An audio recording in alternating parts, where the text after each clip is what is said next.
You will hate yourself. I repeat, you will hate yourself if 10 years from now you look back and realize you had the power and you did nothing. You were not beaten by the world. You were beaten by your own delay, your own weakness, your own betrayal of the voice inside you that dared to want more. Most men are not destroyed by failure. They are destroyed by the slow decay of compromise. They tell themselves, "Tomorrow I begin." And in doing so, they sell their future for a false peace. I will not comfort you. I will not excuse you. I will tell you the truth. You are not tired. You are not too late. You are undisciplined. You are unfocused. And the only cure is action. Ruthless, organized, definite action. Success has a price, and so does regret. One you pay now, the other you pay in the silent agony of wasted years. If you still have breath, you have no excuse. Decide who you are. Face what you've avoided. Declare what you will become. And move. The tragedy of life is not what was taken from you. It is what you refuse to build. It is not the world's betrayal you should fear. It is the slow betrayal of your own potential. I say this to you not to hurt your pride, but to awaken your spirit. For the greatest torment known to man is not poverty, not failure, not criticism, but the gnawing awareness that you could have been more and chose less, that you had the blueprint in your hands and refused to build, that you were shown the laws of wealth, faith, power, and walked away in distraction, that you were told, "This is the door," and you sat down and waited for it to open itself.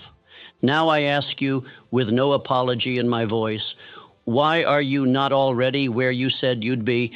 You said you would be free by now. Why aren't you? You said you'd have built the business, written the book, forged the body, taken command of your time, your life, your mind. Why hasn't it happened? What lie have you believed? What excuse have you repeated so often that it now wears the mask of reason? What weakness have you sheltered, nursed, defended, calling it realism, calling it balance, when in truth it is cowardice? Let us not pretend. Let us speak man to man. You were not stopped by hardship. You were stopped by hesitation. You were not held back by the world. You were delayed by your own refusal to demand more of yourself. The brutal truth is this: no one else will save you. No opportunity is coming that can outmatch your present potential.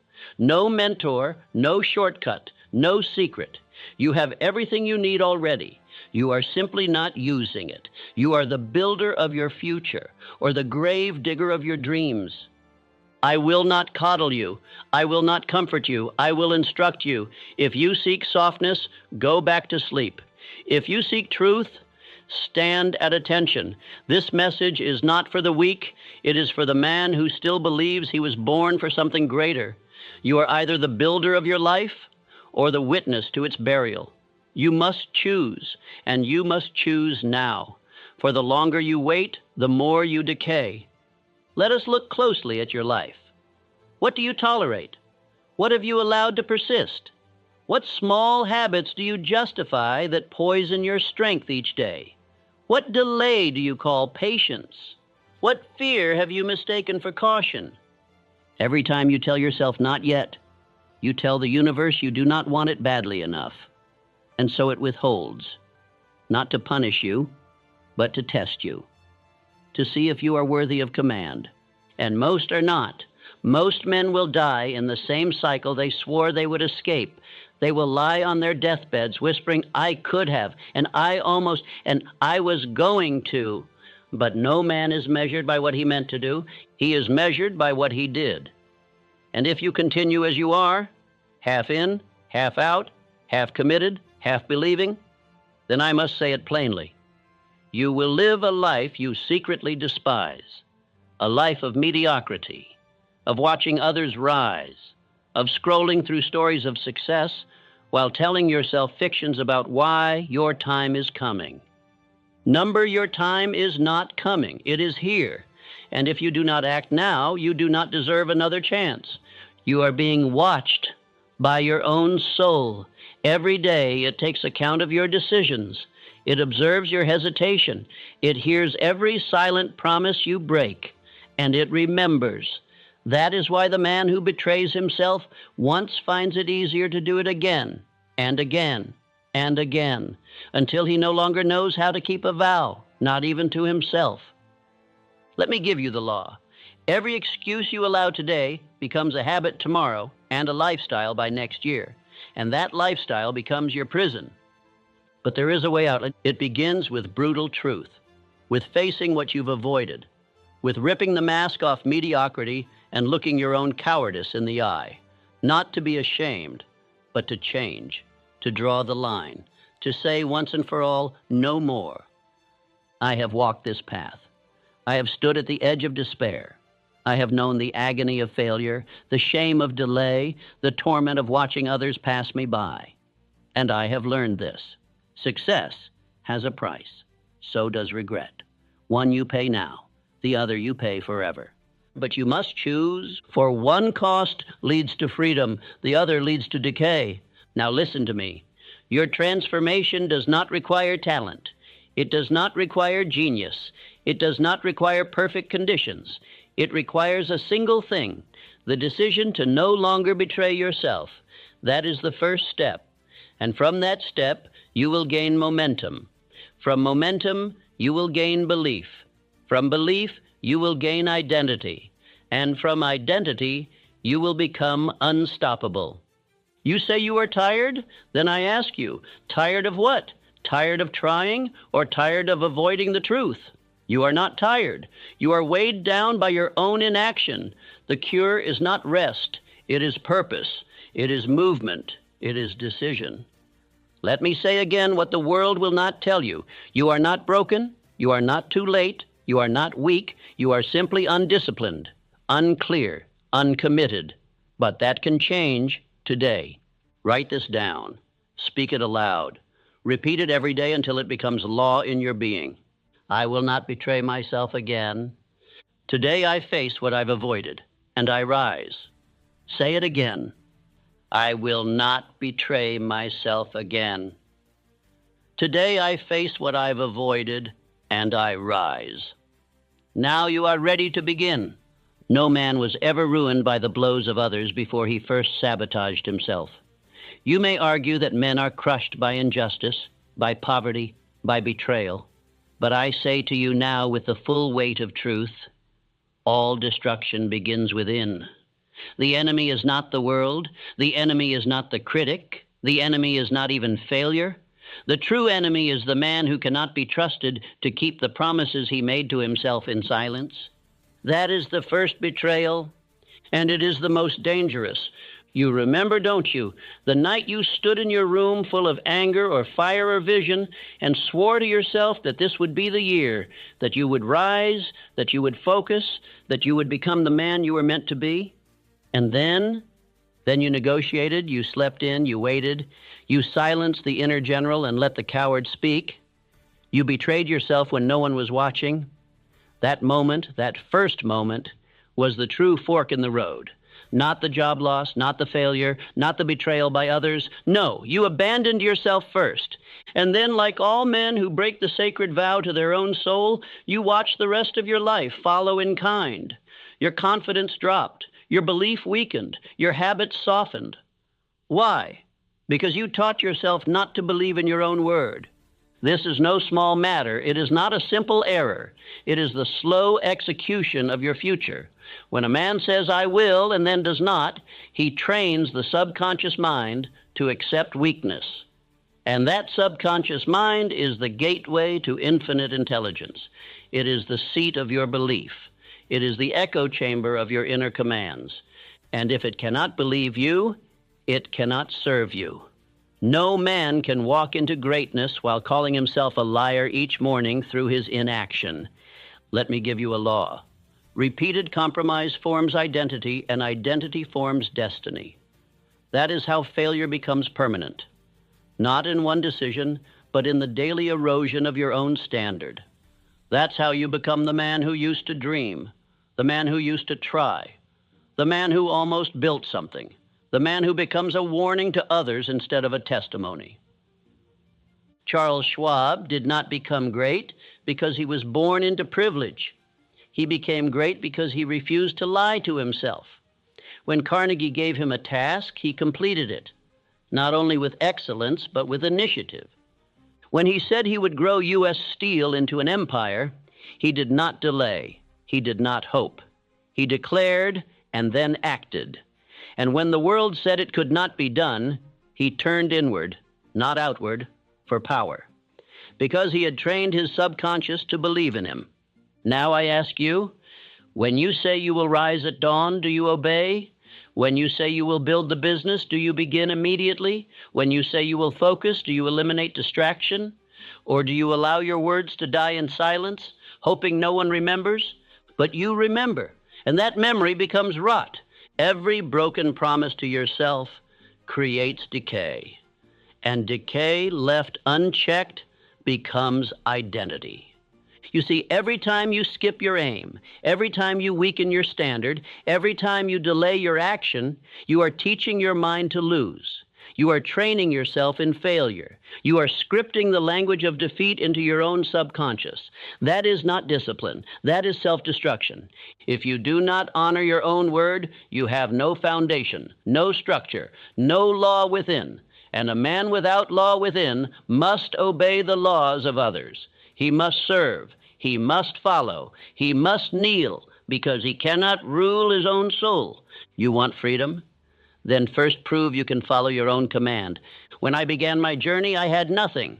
No title, no fortune, no advantage. But I had one asset that most men never protect: my own word to myself.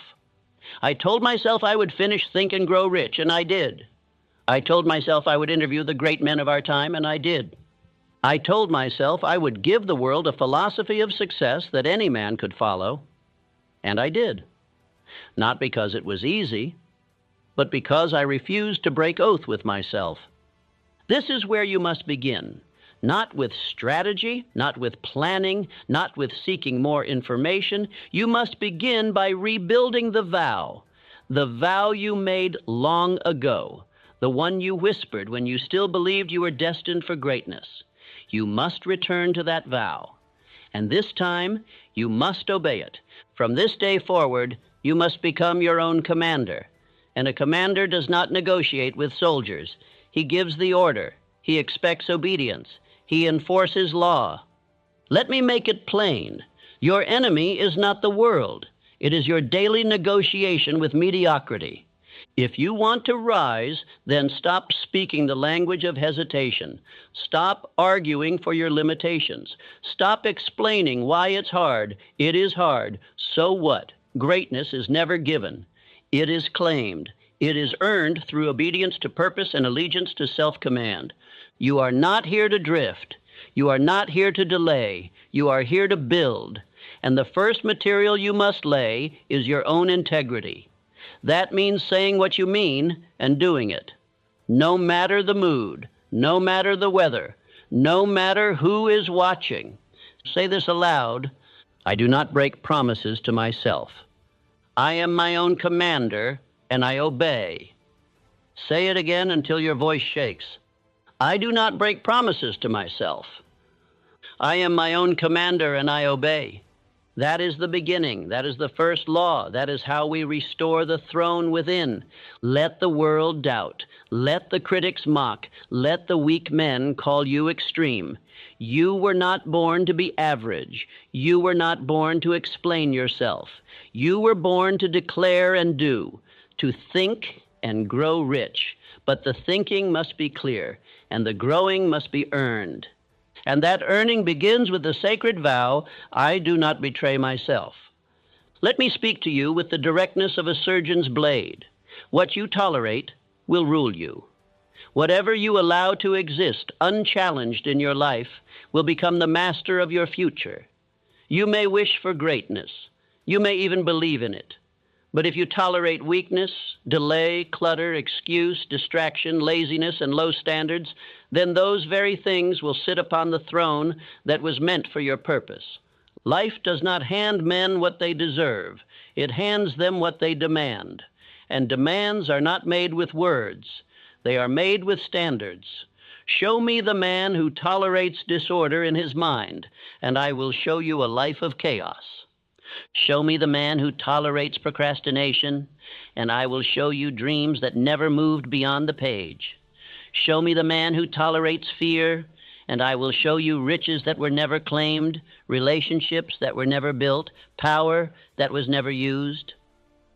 Tolerance is a silent agreement with mediocrity. You may think you're being patient or being realistic, but more often you are just afraid to draw the line, afraid to burn the bridge behind you, afraid to say, "This ends now." Because when you raise your standard, you are declaring war against every part of you that made peace with failure. This law does not care if you feel ready. It does not care if you are supported. It does not care if your past was hard. It responds only to what you permit and what you demand. And if you allow weakness to stay in your life, if you rationalize it, dress it up, call it strategy or recovery, then weakness will multiply. It will grow like mold in a dark room, and soon it will cover the walls of your identity. But the man who tolerates nothing beneath excellence, he rules his life like a king. I told you I would not comfort you. I will tell you the truth. The man who tolerates drift will one day worship the man who refused it.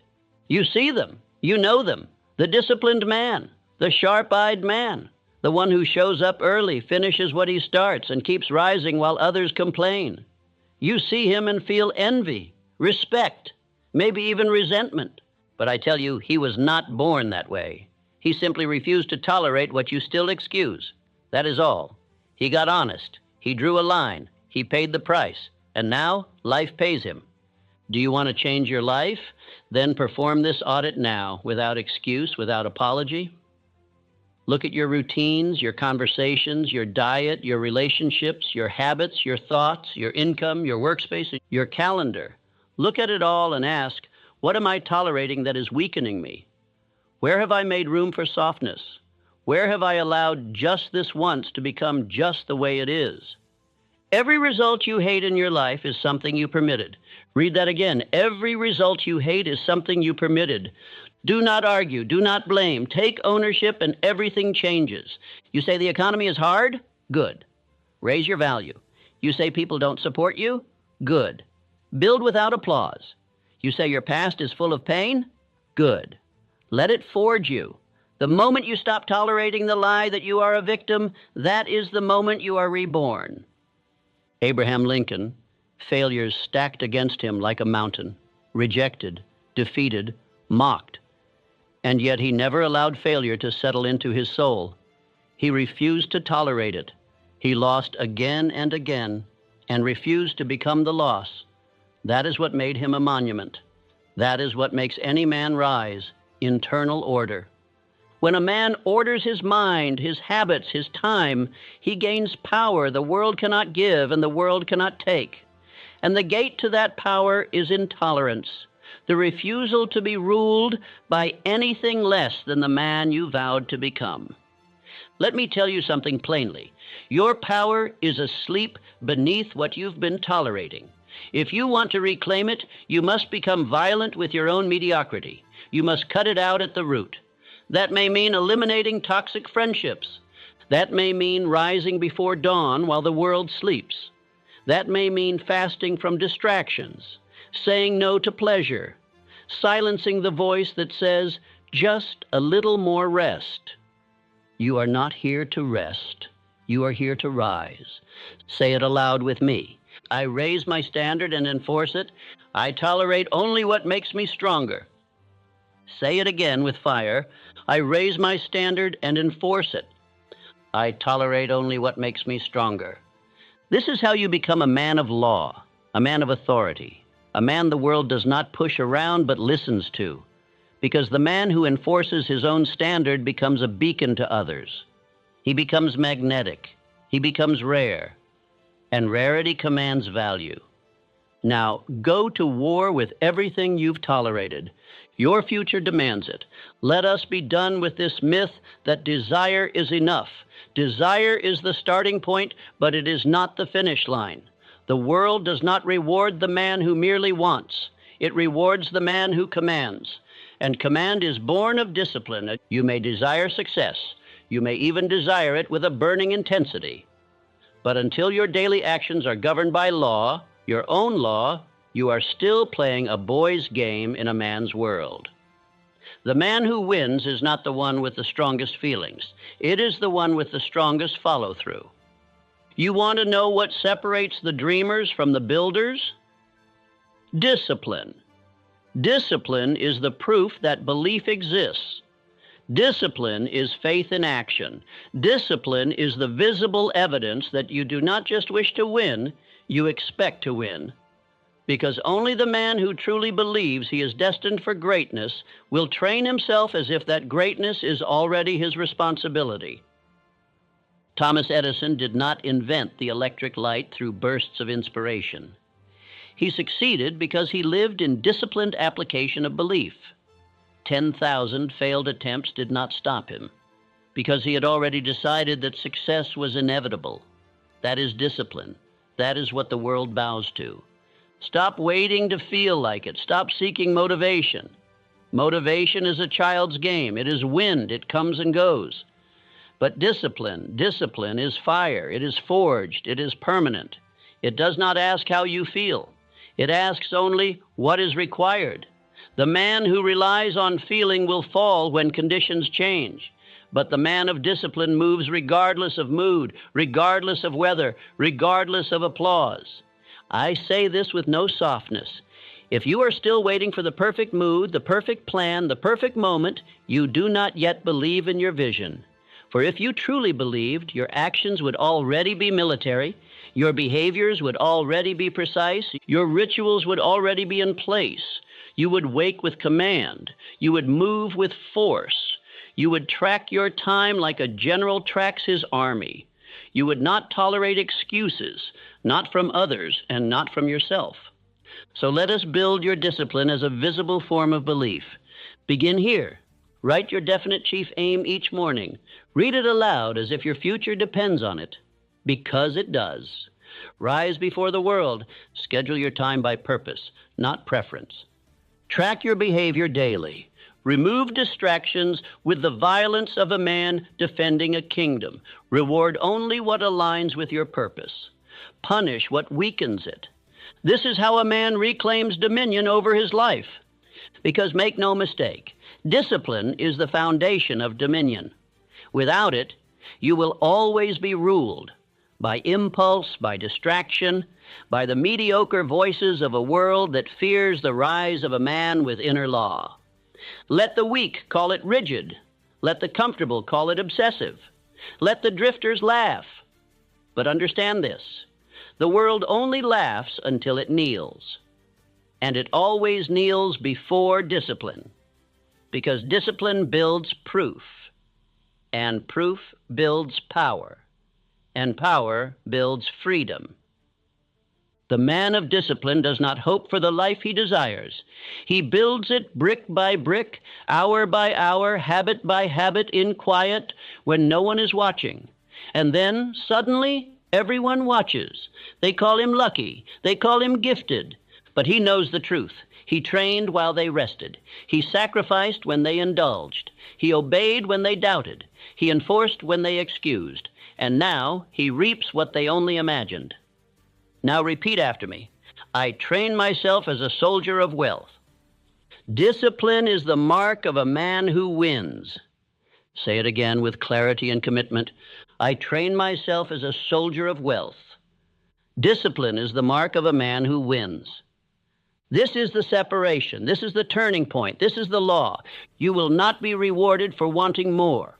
You will be rewarded for commanding more of yourself. Obey this law and rise. The thing you fear, the task you delay, the truth you refuse to face is not your enemy.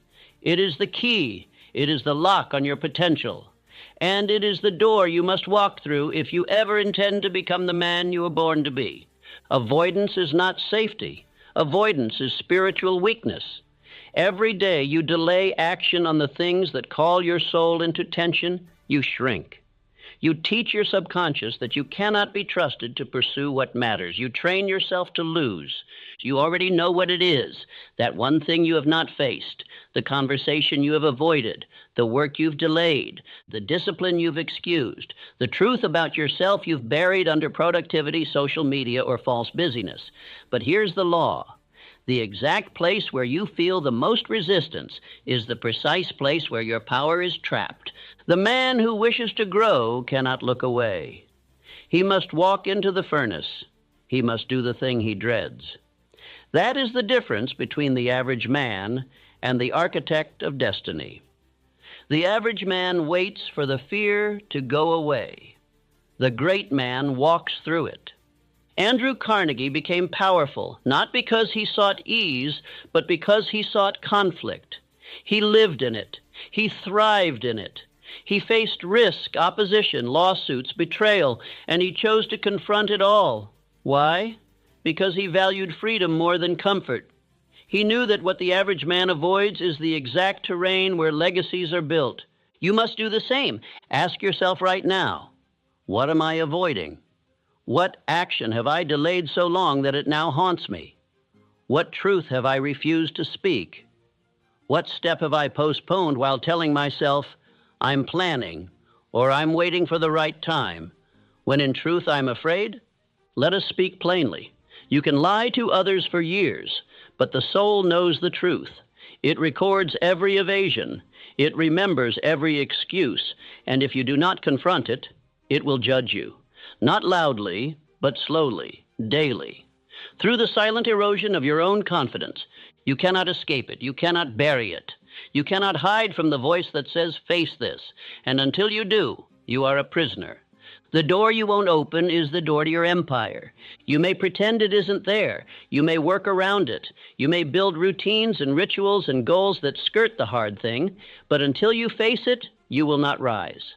Because everything you seek is on the other side of that resistance. Do not wait for permission. Do not pray for easier roads. Run toward it. Let your fear become your compass. If it makes you tremble, it is the next mountain to conquer. You cannot build greatness by hiding in comfort. You must plant your flag in the land of your fear. This is how strength is born. This is how greatness is forged. Say it aloud with full conviction. I run toward what I used to avoid. My power is on the other side of my resistance. Say it again as a declaration to your own soul. I run toward what I used to avoid. My power is on the other side of my resistance. The man who rises is not fearless. He is simply faithful to his aim, to his vow, to his future. And faith is not the absence of fear. Faith is obedience in the face of it. From this day forward, you must go toward the fire. You must make it law that avoidance is weakness and action is power. Whatever you have delayed, do it. Whatever you have feared, face it. Whatever you have postponed, begin it today. Do not break momentum. Do not wait to feel ready. Do not delay what your spirit knows is required. This is the law.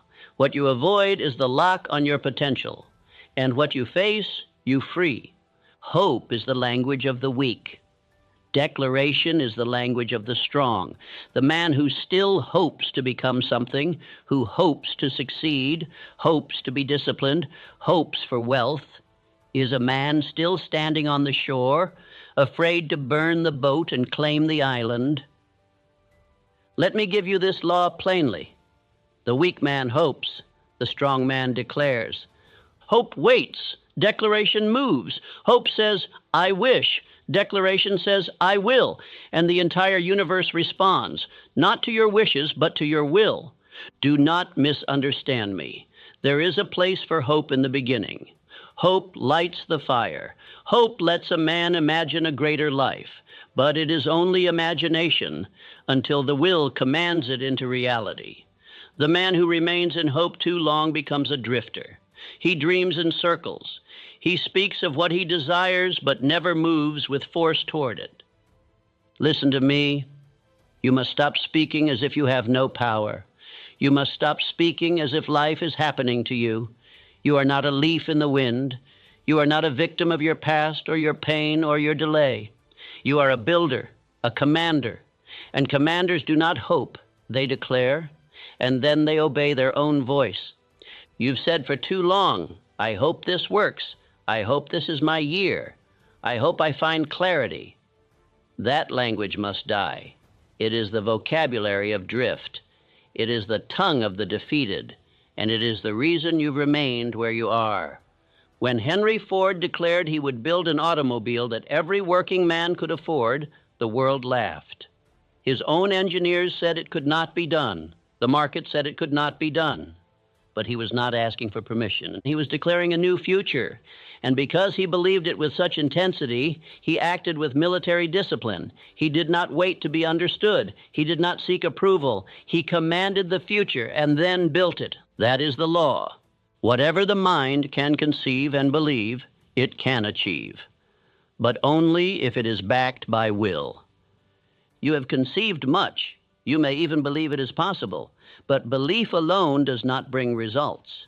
Belief must take on form, and that form is action, repeated, relentless, disciplined action, until your words are law in your world. Let me ask you, are your words law, or are they wishes? Do you say, I will write the book and then write it? Do you say, I will rise at dawn and then rise? Do you say, I will become rich and then plan, act, and demand results? Or do you say, and delay? Your life is the reflection of your declarations, not the ones spoken once, but the ones repeated, reinforced, obeyed. And if your life is small, uncertain, vague, it is because your declarations have been small, uncertain, and vague. So I command you now, speak the vision aloud, say it daily, build the rituals to support it, and act as if it is already yours. Write your definite aim. Speak it into the silence each morning and each night. Let your voice reprogram your belief. Let your belief restructure your behavior. Let your behavior reform your identity. And let your identity shape your destiny. This is the path. This is the difference between the man who drifts and the man who dominates. The weak man hopes. The strong man declares. And now I say to you, declare. Say it with me now. Aloud, with force. I do not hope, I decide. My vision speaks in commands, not wishes. Again, until it echoes in your subconscious. I do not hope, I decide. My vision speaks in commands, not wishes. Because you are not here to wait, you are here to become. And becoming begins with command. You do not need another break. You need a break from the man who keeps breaking his word. The man who justifies weakness, the man who lets himself off the hook, the man who says tomorrow, and then curses the mirror a year later.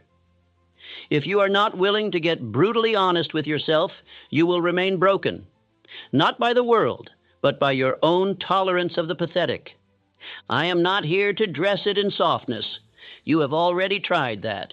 You have given yourself time, forgiveness, recovery, mercy, and yet you are still in the same cycle, not because you are unlucky, not because life is unfair, but because you have refused to become ruthless with the part of you that enables defeat.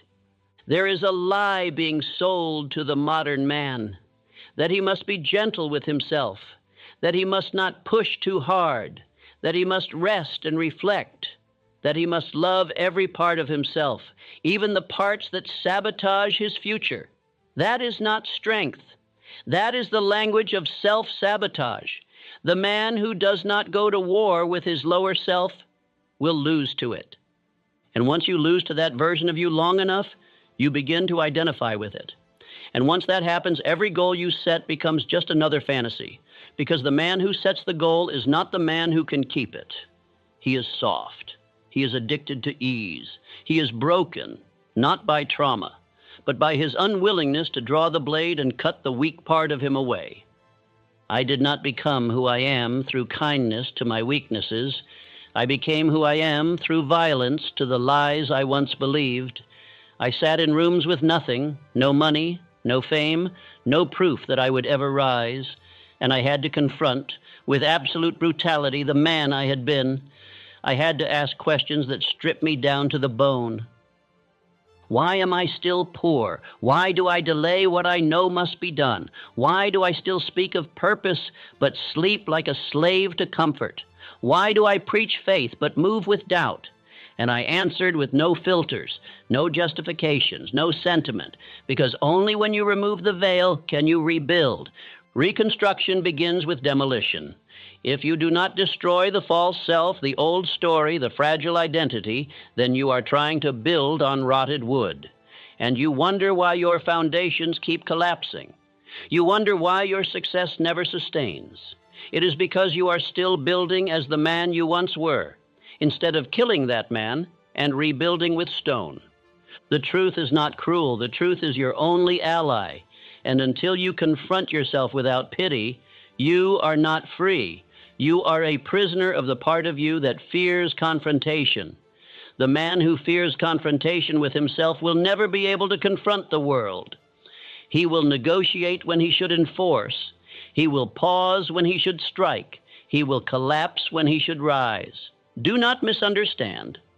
Brutality does not mean self-hate. Brutality is self-respect at the highest level. It is saying, I am worth telling the truth to.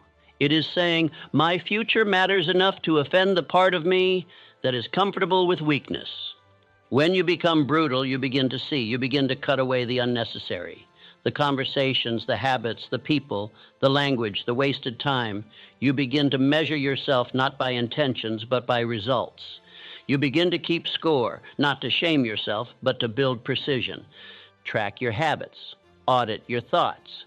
Evaluate your associations. Measure your days by what was built, not by what was felt. And where you find softness, cut it. Where you find drift, discipline it. Where you find lies, replace them with commands. This is how a man is rebuilt, not through comfort, but through confrontation followed by action. Let me say this to you with absolute clarity. You do not need another recovery period. You need a revolt. You need to rise up against the version of yourself that whispers delay, defends fear, makes excuses, and calls it balance. That voice must be silenced, not with kindness, but with law, the law of decision, the law of discipline, the law of self-enforcement. Do you want to be reborn? Then slaughter the part of you that tolerates excuses.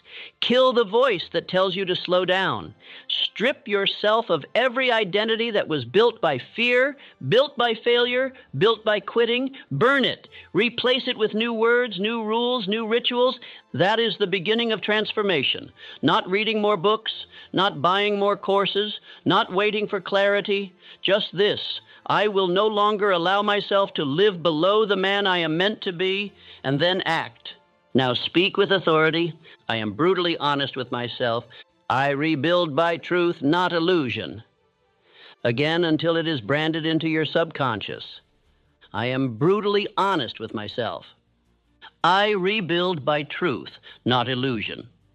There is no victory without war. There is no resurrection without death. And the man who rises from weakness is not born from gentleness.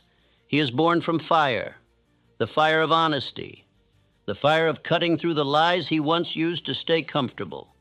You want peace? First, go to war with everything inside you that made peace with mediocrity. You want wealth? First, bankrupt every excuse you still hold dear. You want power? Then strip yourself bare of all the comfort language and feel-good philosophies that say, you're doing your best. Number. You're doing what you permit. And if you don't get brutal, you will stay broken. There comes a moment in every man's life when he must look into the mirror, not to admire himself, not to adjust his appearance, but to answer one question with the full weight of honesty. Have I moved when I was called to move? Not dreamed, not hoped, not planned, moved. Because if the answer is no, then let me give you the law that governs the rest of your life. If you do not act now, you will work for the man who did. There is no neutral ground. There is no middle lane. You are either the builder of the enterprise or the employee of the one who dared. The marketplace is not sentimental. It does not care about your intentions. It only honors execution. It respects the man who moves when others debate and punishes the one who waits while others build. I say this to you not to provoke fear, but to provoke urgency, because your dream, your freedom, your wealth, your empire is not just slipping away slowly. It is being claimed by someone else while you think.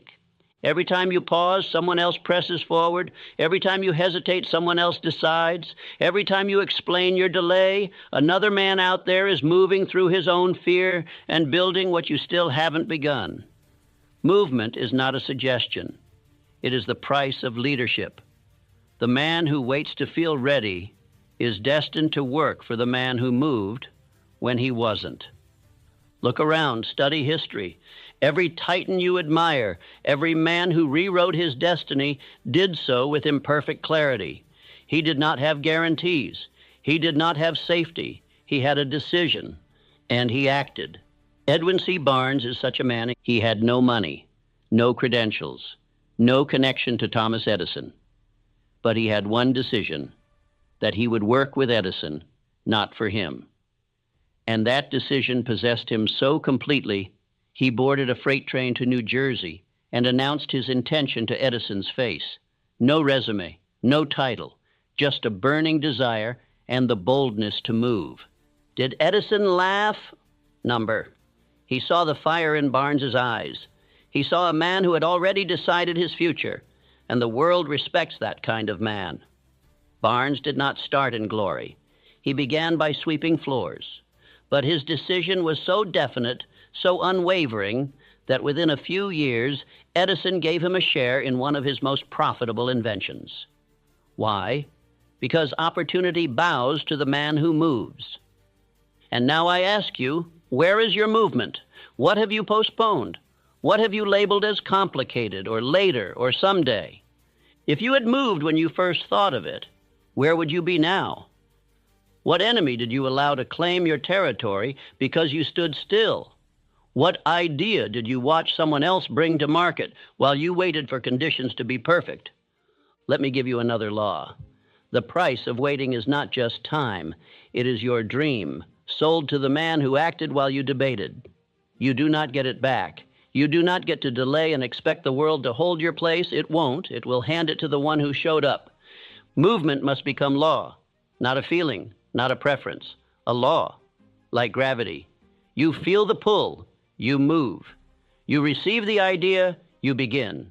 You sense the discomfort, you enter it. You do not pause to question. You do not circle the same thought for weeks. You do not wait for clarity, because clarity comes from movement, not before it. I am not asking you to be reckless. I am commanding you to act. Definite purpose must be followed by definite action. Without it, your purpose is only fantasy. And fantasies are the playground of the poor. Only when thought becomes action, fast, firm, forceful, does it begin to generate power. Speed is the language of belief. When you move quickly, the subconscious receives the message. He believes in himself, and it begins to serve you. You become magnetic, focused, certain, and certainty is rare. Certainty attracts. Certainty builds. Certainty makes others follow you, even when they don't yet understand your vision. But the man who hesitates, the man who overthinks, he trains his subconscious to distrust him. He sends the message, I am not ready. And life responds with delay, resistance, and missed opportunities, not to punish you, but to mirror you. So today I give you a new law. I move when others hesitate. I act while others analyze. I build while others drift. I win because I move. Say it with force. I move when others hesitate. Speed is the language of belief. Again, I move when others hesitate. Speed is the language of belief. This is not a motivational phrase. It is a command to your subconscious. From this moment forward, you will not delay. You will not wait for the stars to align. You will decide. You will move. You will act with imperfect clarity and correct course in motion, because every second you delay, someone else is claiming your future. Move now or serve forever. Those are the only two options left. You cannot wish your way into a new life. You must build the new man. And no man becomes new without paying the full price of transformation. You may have read every book, listened to every philosophy, even repeated every affirmation. But until your daily behavior reflects a death of the old self and the disciplined birth of a new one, your change is illusion. Identity is not confirmed by intentions. Identity is forged by repetition, through law, through obedience, through command. It does not matter who you want to become. It matters only what you repeatedly do, because thoughts shape words. Words shape behavior. Behavior forms identity, and identity controls destiny. That is the chain, that is the structure. That is the principle that makes a man rise or keeps him enslaved to the very thoughts he claims he no longer believes in. Most men live in contradiction. They speak like kings but act like servants. They write goals but live in reaction. They whisper promises to themselves at night but break them in the morning. That is not transformation. That is torture. The man who desires change but refuses the price of discipline becomes his own prison. And worse, he knows it. He carries the weight of that self-betrayal in his posture, in his eyes, in the way he hesitates, in the way he flinches at responsibility. You cannot fake power. The man who has rebuilt himself moves differently. He is not louder, he is clearer. He is not perfect, he is committed. He is not emotional, he is anchored. You can sense when a man has paid the price. You can feel when a man has buried his former self and chosen the pain of structure over the chaos of indulgence. I speak from experience. I was once that drifting man. I knew the laws. I wrote them. But there were times in my life when I failed to enforce them. And in those seasons I suffered, not because the world attacked me, but because I tolerated the shadow of the old self. I allowed compromise. I excused weakness. And every day I allowed it to breathe. It grew stronger. I had to kill that version of me, not with shame, but with law, not with guilt, but with standards. And it was not a one-time act. It was daily. It was hourly. It was choosing moment by moment, I am not him anymore. You must do the same, and you must understand, the new you must be earned. There is no other way. There is no shortcut. You must be willing to bury the old man. You must be willing to offend your former self, to silence him, to outwork him, to outdecide him, to prove by your habits, by your language, by your rituals that he no longer exists. And the only way to do that is with discipline so ruthless it becomes love. You show love for your future by killing what betrays it. You show belief in your dream by organizing your life around it. You show respect for your soul by silencing the voice that still wants to feel good more than it wants to become great. Let us write it in stone. The new man finishes what he starts. He speaks less and builds more. He acts first and explains later. He does not need motivation because he lives by structure. He does not need to be seen because he is driven by law. He does not fear silence because his soul is louder than applause. He protects his time, his thoughts, his aim. He no longer entertains weakness. He no longer asks permission. He no longer apologizes for wanting to become everything God put in him to be. But hear me now, this man is not found, he is forged. And the forge is repetition, law, sacrifice, command, decision repeated until it becomes identity. You cannot speak him into existence. You must obey him into existence. And every day you hesitate, every day you drift, every day you negotiate, you allow the old man to breathe again. Kill him, not once, but daily. Every time you choose law over emotion, you bury him. Every time you honor your vow, you bury him. Every time you keep a promise in silence, you bury him. And with every burial, the new man rises. But let me warn you, this is not a 1-month process. This is not a 30-day challenge. This is your new way of life. If you think this is temporary, you will slip back. If you think this is seasonal, you will relapse. You must become the man who lives this way because it is who he is, not just what he's doing. So I command you now, choose your identity, not based on your past, not based on your family, not based on your feelings, based on your definite chief aim, based on what you've seen in your spirit, based on the man who's been calling you from within for years. Then build rituals to confirm it. What time does that man wake up? What does he allow into his mind? How does he speak? How does he walk? What does he no longer tolerate? Design it, write it, live it, until the world cannot remember who you used to be. Now say this aloud with full force and commitment. I have killed the old man. I build the new man through law, belief, and daily obedience. Say it again, not for me, for you. I have killed the old man. I build the new man through law, belief, and daily obedience.